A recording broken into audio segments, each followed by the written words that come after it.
Showing emotion when trying to be logical is good in a sense because it shows passion. And passion is definitely good because people who have no passion don't believe in what the fuck they're saying. But it also makes it more difficult for somebody who doesn't agree with your point of view, or even somebody who is open to your point of view, but can't listen to you seriously if you show any emotion. So it has its ups and downs, right?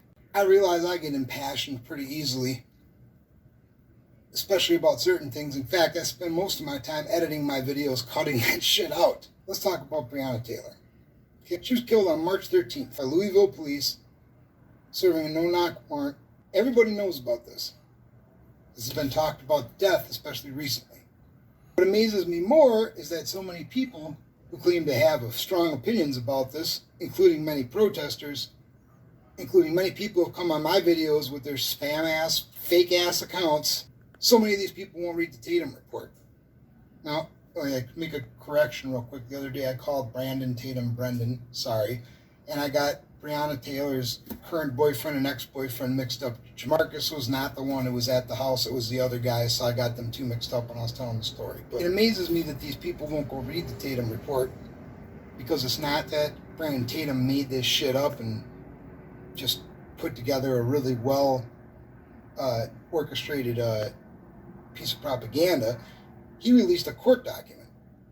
This is easy enough to verify when you go on media news sources that say that Kentucky is the Kentucky AG, the Kentucky prosecutor, the Kentucky police, etc., were upset that this was leaked to the public. So this was a real document. This wasn't something he made up.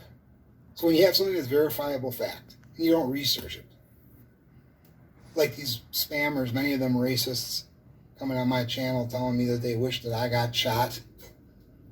You know, some of these comments don't appear because I think YouTube's algorithms sifts some of them out when they rate the account as low rated, like just created, no views on any videos, no followers, etc., no likes on anything.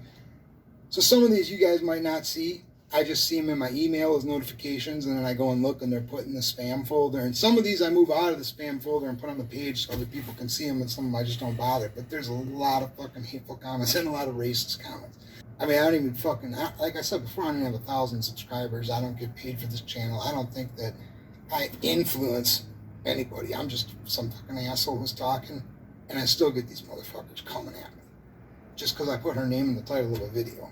There's something even more amazing than the fact that these people and these protesters still continue to throw her name out there like it wasn't at all reasonable that the police were even looking at her. But nobody talks about Duncan Lemp. So let me talk about him for a second. Let me compare the two. Duncan Lemp was killed by police also. He was killed by police on March 12th. You heard of him? I'm sure one or two of you have, but the majority of you probably haven't.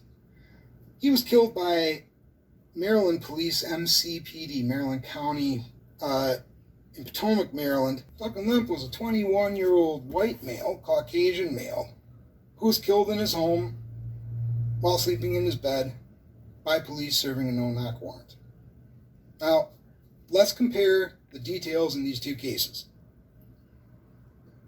Killed within a day of each other.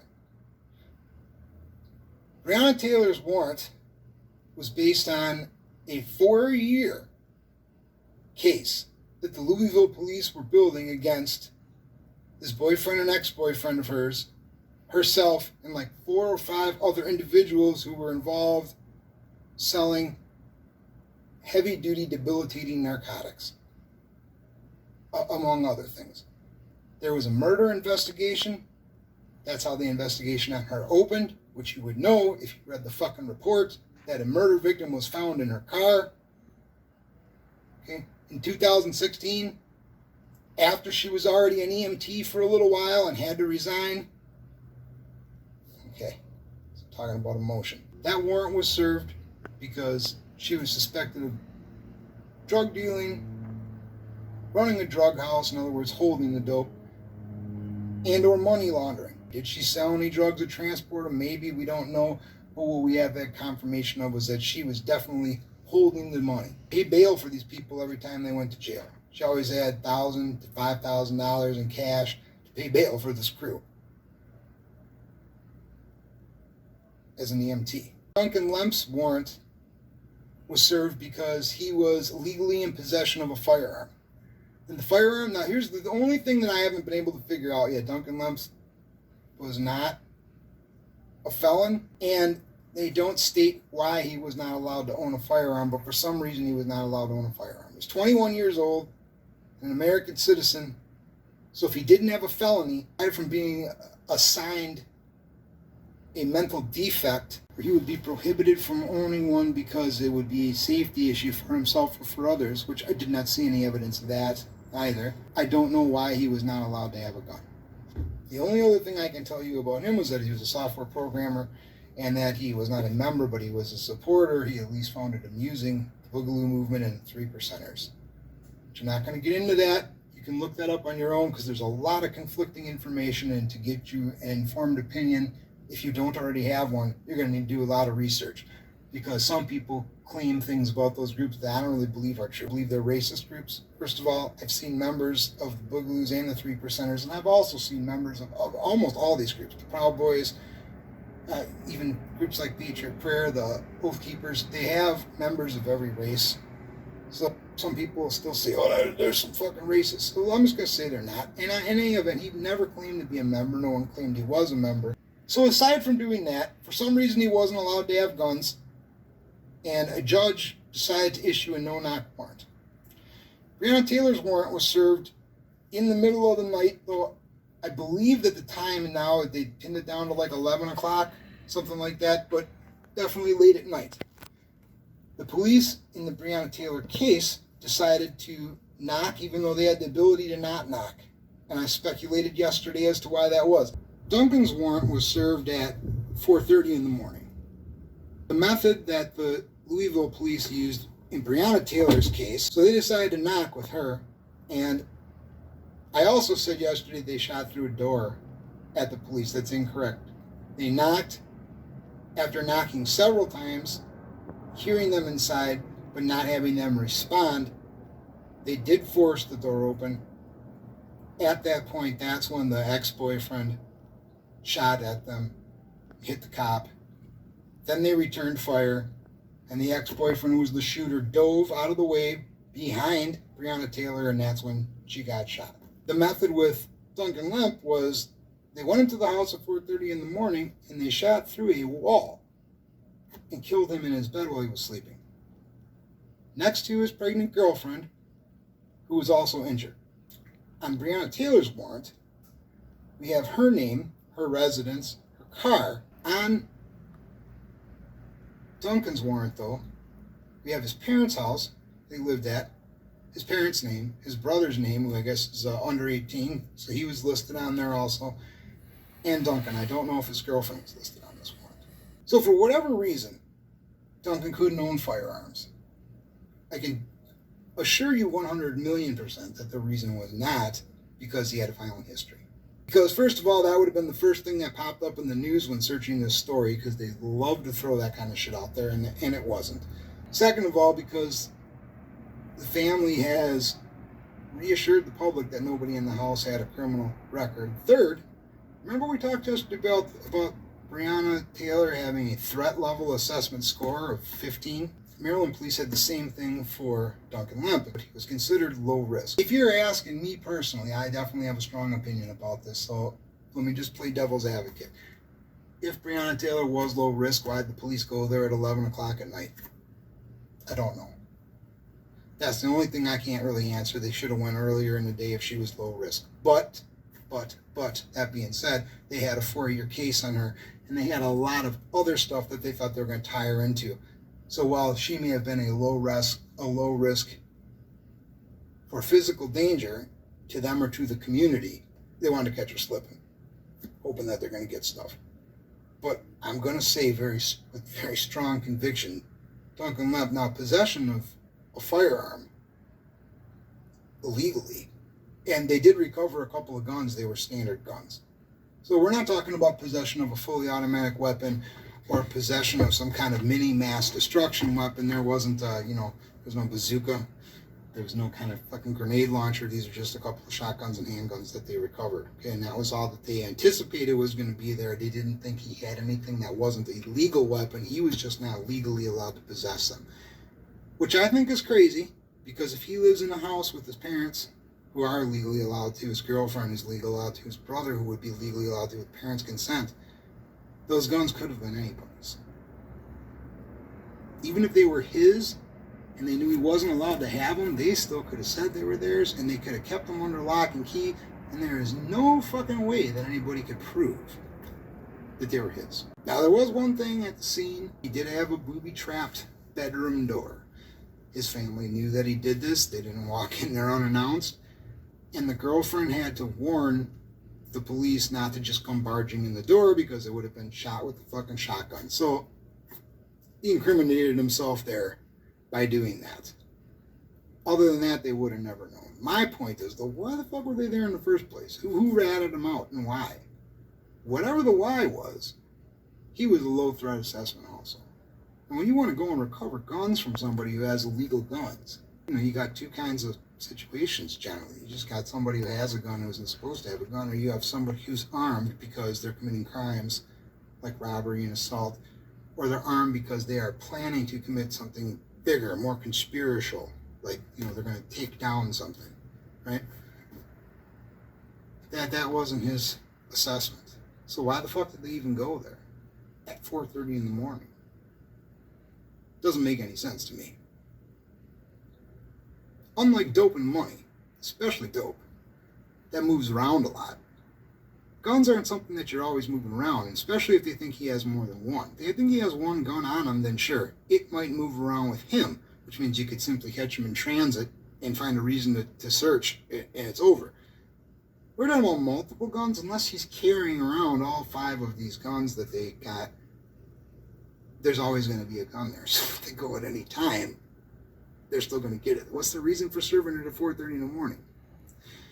So in Breonna Taylor's case, they go through the door after knocking several times, after announcing who they were, and only after being fired on with lethal force do they return fire. And in Duncan Lemp's case, they go to the house.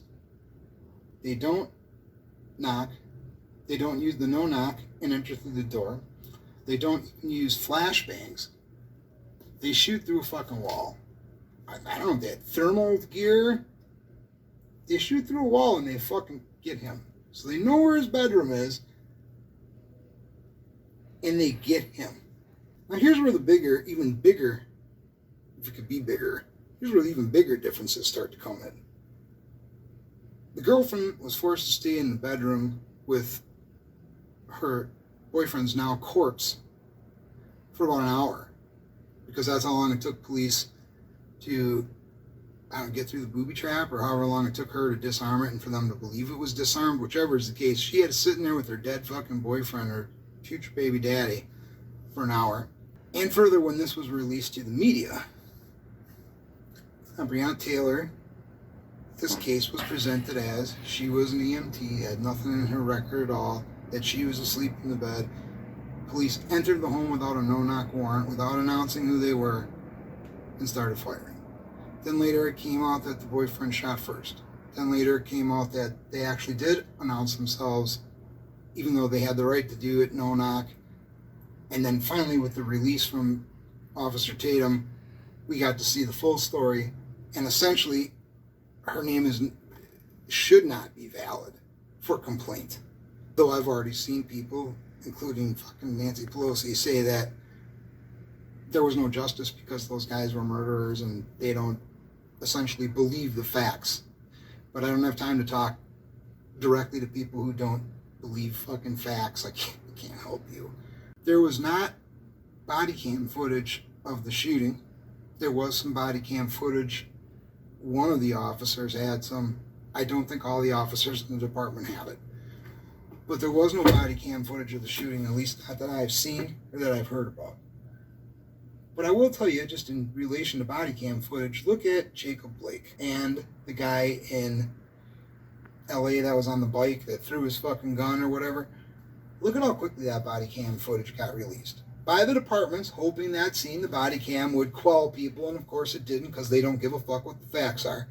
And I will also admit that Breonna Taylor's case, even though we have a lot more information, we still could have used this information right away. Why it was withheld is beyond me, aside from the investigation is ongoing, which is the excuse that they always give.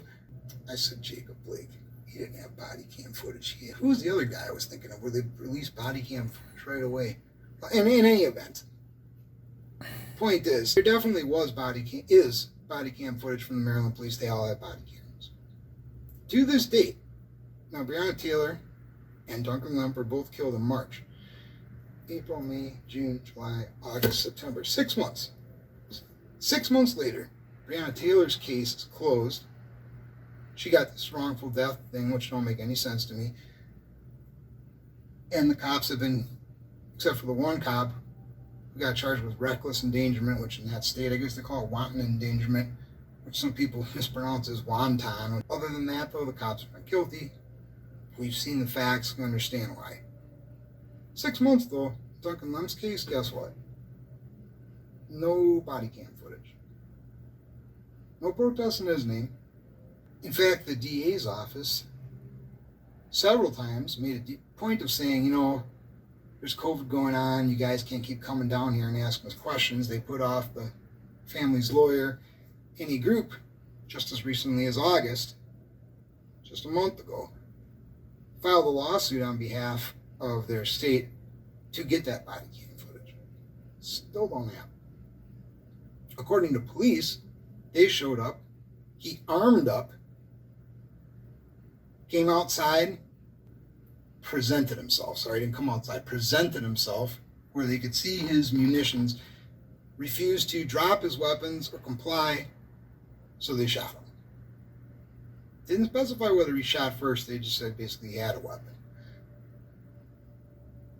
The family, this is a mom, a dad, a brother, and a girlfriend, all contradict this. In Breonna Taylor's case, a third-party, non-involved witness corroborated what the police were saying as far as what happened. A third-party independent witness in Duncan Lemp's case corroborated what the family said, not what the police said. There was a fucking riot and protest over him. Now let's take it back another step. Why were they fucking with Breonna Taylor? Because she had a dead body show up in her car. And because she's hanging out with this crew of 5 guys who were selling dope. And she was the supposed to be clean girl who held the money, maybe sometimes the dope, right? But definitely held the money and played fucking bail bondsman when they got in trouble. And they were watching them for 4 years. This dude, what did he do? Somebody called and just said, hey, this guy's got a gun, he's not supposed to have a gun. And that was it. I'll read to you something. The Lemp family asserted that Lemp was asleep next to his girlfriend when a police officer shot him. His girlfriend was pregnant and was forced to remain in the room for over an hour with Lemp after he was killed. The Lemp family requested that the Montgomery County Police immediately release all body cam footage and audio from this horrific event. Lemp family attorney says the juvenile records will be sealed. I'm assuming that means for the brother. The Lemp family released a statement, said the police had obtained a search warrant for the home. However, the search warrant makes no mention of any imminent threat to law enforcement or the community. No resident of the home had any criminal record. And this was last updated May. As of May, the warrant application has not been made available to Lemp's family. So I'm telling you, as of August, that would include also the body cam footage. As of August, as of September, still nothing. This other fucking case is done. I mean, the rioters aren't fucking done. But that case is done. These guys can't even get the fucking body cam footage. The police are refusing to release the body cam footage, and they were watching Breonna Taylor for being part of a fucking drug ring, and they went to this dude's house just because somebody said he had a fucking gun. And because they probably looked at his fucking social media pages and the fact that he was also a member of 4chan, which never goes in anybody's favor, and they saw, oh, reference to Boogaloo here, oh, reference to 3%ers here. Well, this guy's he's a terrorist. Except the warrant said low risk assessment, and then later the police changed it and said no, he was actually a high risk assessment. That's why we went in there hot. But again, going in hot, they still didn't announce themselves, skip announcing and go through the door, or even start with flashbangs or any other non-lethal force, considering there were 3 innocents in the fucking house. Started with fucking lethal through a fucking wall. Thus is why I think it was the 3% or somebody adopted them as a mascot, and so now it's just conspiracy bullshit and nobody wants to talk about it. Well, let's see. What's my other fucking facts? He was also a constitutionalist and a libertarian. Pretty standard stuff. That shit that should get you killed. I mean, being a Trump supporter got Breonna killed, and nobody's investigating or gives a fuck about that, right? That was hot for like a day or two, and aside from me and some of his other fucking friends, nobody really cares. Not around here. So I guess why is it any different with him? I mean, you think him being black too, not Duncan, but Breonna, you think that him being black would make it have a little bit more weight, a little more seriousness, but I guess that even being black don't help you if you support Trump. I think him being black too, not Duncan, but Breonna, you think that him being black would make it have a little bit more weight, a little more seriousness, but I guess that even being black don't help you if you support Trump and you're killed in a blue state. Additionally, in Duncan's case, just to make this even better, how long did it take before the names of the cop that shot Breonna Taylor and then the names of the other, well, I think 3 were named. Probably all 3 discharged their weapons. So how long did it take for the names of the 3 officers involved in that shooting to get to the media? And of course to the family, but to the media. How long did that take? Days, maybe, at the most. They still have not released the names of the officers that were involved in the raid on Duncan Lemp. They were all wearing SWAT gear, including face masks. And they haven't even gotten the name of the officer that killed them. The family still doesn't have that. As of today, that case is still under investigation, and everybody who has tried to get information, the family of the lawyer, now of course, this other group that filed this lawsuit on his behalf, all they're told is it's still under investigation and it's not prudent or right to give you any information. 6 months. Breonna Taylor case is fucking closed.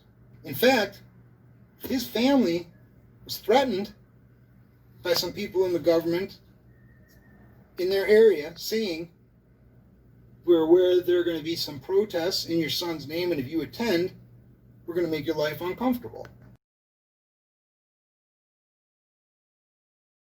We might arrest you, we might do other stuff. Family was threatened from participating in a protest. So what do you say, BLM? There's some actual conspiracy. There's some actual government cover-up. There's some actually motivated by something other than fucking justice or crime reduction, police-involved bullshit.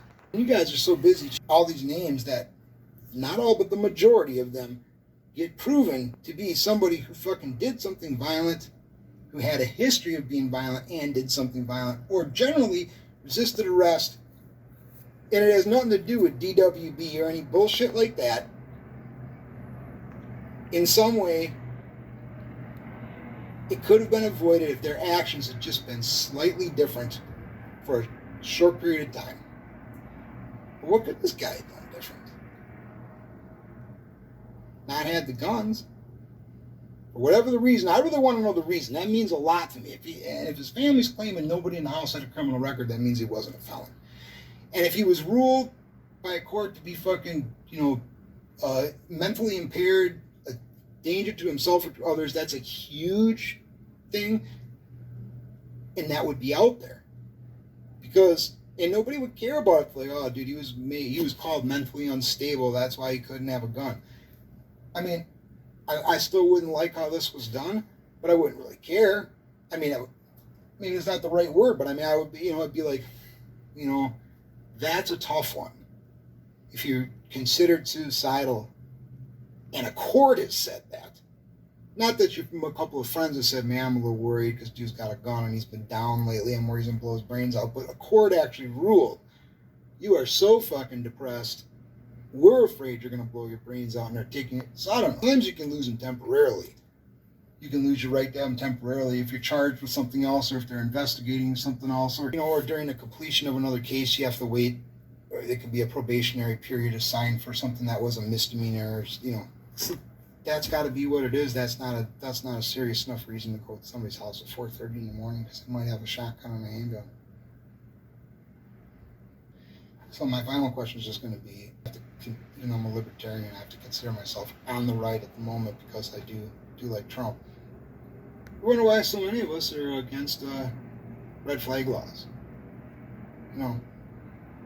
Lefties and the fucking guns, and we're going to take your guns, and then the ones who say, well, we're not actually going to take them, we're just going to make the laws so it makes sense because there's too many loopholes, right? So they come up with all this crazy shit, magazine restrictions and et cetera, because of these red flag laws. Where these are other things that are called red flags that might prevent somebody or require more investigation for somebody to get a gun. Well, it sounds to me like this dude was red flagged. And that's why he's not allowed to have a gun, and that's why this happened. But we never did anything violent. Everybody who's talked about him has said nothing but nice things. Not one piece of information has come out that says, again, we know how mainstream media is. The leftist mainstream media, they love to jump on stuff where they can destroy any solid argument that anybody on the right could have. So anytime they have a chance to take a shot at guns, you're telling me that if there was something substantial in his history that we wouldn't have got that thrown out there? If nothing else, to shut up the people who are going, why the fuck isn't their body cam released? How come we can't have any of this information? How come the family's getting fucked? I'm done. Alright, I was done with this video, but here, I was bothered by the lack of explanation of how he was unable to have a gun in the first place. So here's what it is. It's one of two things. Either an anonymous tip was called in because he had a 30-round magazine, and in the state of Maryland, you're not allowed to have a 30-round magazine. Or he was in trouble for some minor offense and was prevented in the state of Maryland only from owning a gun until he was 30. Special restriction. But both of these are related to the red flag law that Maryland has, that the Democrats are trying to get into every other state. Many people have been killed because of these red flag laws. This is what I was talking about. You see why we don't like these. Because this was not reasonable. And one more difference between him and Breonna Taylor is, Breonna Taylor, there was a case in evidence, 4 years worth. This was an anonymous tip. What kind of fucking judge gives you a no-knock warrant for an anonymous tip about something as minor as this? Anonymous tip.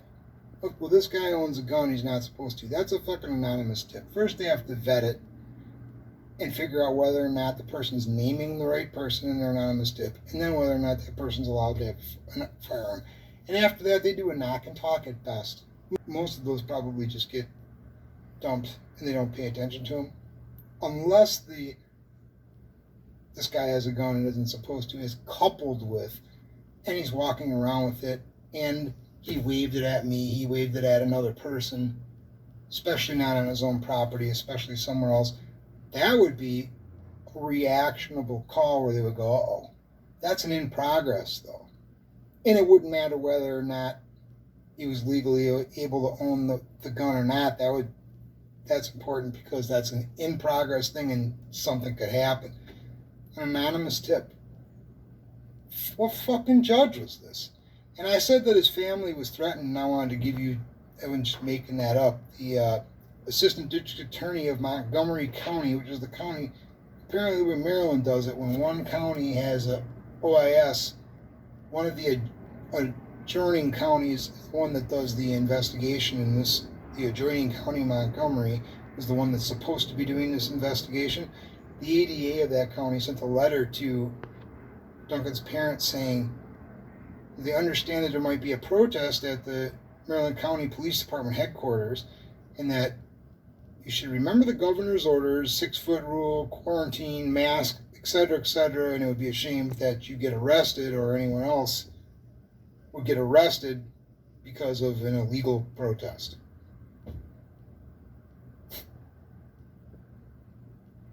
So mask laws are a big fucking deal when you're protesting something like this for a white person. Just throw that in there. Or when you're protesting something that's political that doesn't line up with your fucking politics.